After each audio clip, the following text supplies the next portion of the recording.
আসসালামু আলাইকুম। এসএসসি 2025 পরীক্ষার্থীরা ইংরেজি দ্বিতীয় পরীক্ষা কেমন দিয়েছ? তোমাদেরকে যেই লিখিত অংশের উপর আমি সাজেশন দিয়েছিলাম, বলেছিলাম এই সাজেশন থেকে 100% তোমরা কমন পাবা ইনশাল্লাহ।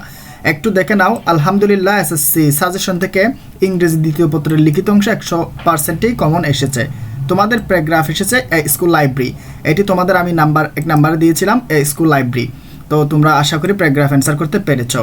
তোমাদের এরপরে আরেকটা রাইটিং পার্ট তোমাদের হচ্ছে সিভি, যেটাতে 8 নাম্বার। সিভিতে হচ্ছে তোমাদের নাম্বার 8।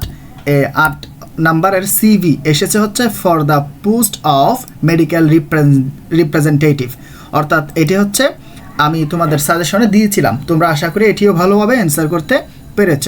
এরপর হচ্ছে ফর্মাল লেটার বা অ্যাপ্লিকেশন। ফর্মাল লেটার বা অ্যাপ্লিকেশন তোমাদের এসেছে study tour, permission to go on a study tour, এটিও তোমাদের ছিল। এটিতে তোমাদের নাম্বার 10, 10 নাম্বার। আশা করি ভালোভাবে তুমি ফর্মাল লেটারও অ্যান্সার করেছো। এরপর কম্পোজিশন রাইটিং। কম্পোজিশনে তোমাদের এসেছে হচ্ছে ডিউটিস অফ এ স্টুডেন্ট, অর্থাৎ কম্পোজিশনে তোমাদের এসেছে ডিউটিস অফ এ স্টুডেন্ট, এটিও আমি তোমাদেরকে সাজেশনে দিয়েছিলাম। তোমরা আশা করি ভালোভাবে ডিউটিস অফ এ স্টুডেন্টস এটি অ্যান্সার করতে পেরেছ। অর্থাৎ সম্পূর্ণ তোমার 40-এ 40 নাম্বার রাইটিং পার্ট সাজেশন থেকে কমন এসেছে। যারা আমাদের সাজেশন ফলো করেছো, একটু ভালো করে প্রিপারেশন নিয়েছো চট্টগ্রাম বোর্ড, তোমরা এখানে রাইটিং পার্টে একদম 40-এ ইনশাল্লাহ 40 নাম্বারে কমন পেয়েছো। যদি ভালো করে লিখো তাহলে এখানে তুমি একটা ভালো মার্কস পাবা।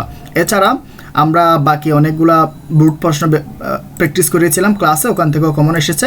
তাহলে তোমাদের সাথে আমাদের যে কথাটা ছিল, তোমাদেরকে রাইটিং পার্টে সম্পূর্ণ কমন এনে দেওয়া বা সম্পূর্ণ তোমার কমন আসবে। আলহামদুলিল্লাহ রাইটিং পার্টে সম্পূর্ণ কমন এসেছে। তুমি লিখতে পেরেছো কিনা, তোমার পরীক্ষা কেমন হয়েছে অবশ্যই কমেন্টে জানাবা। সবার জন্য শুভকামনা রইল। ম্যাথ পরীক্ষার জন্য প্রিপারেশন শুরু করে দাও। তোমার ম্যাথ পরীক্ষার জন্য শুভকামনা রইল। আল্লাহ হাফেজ।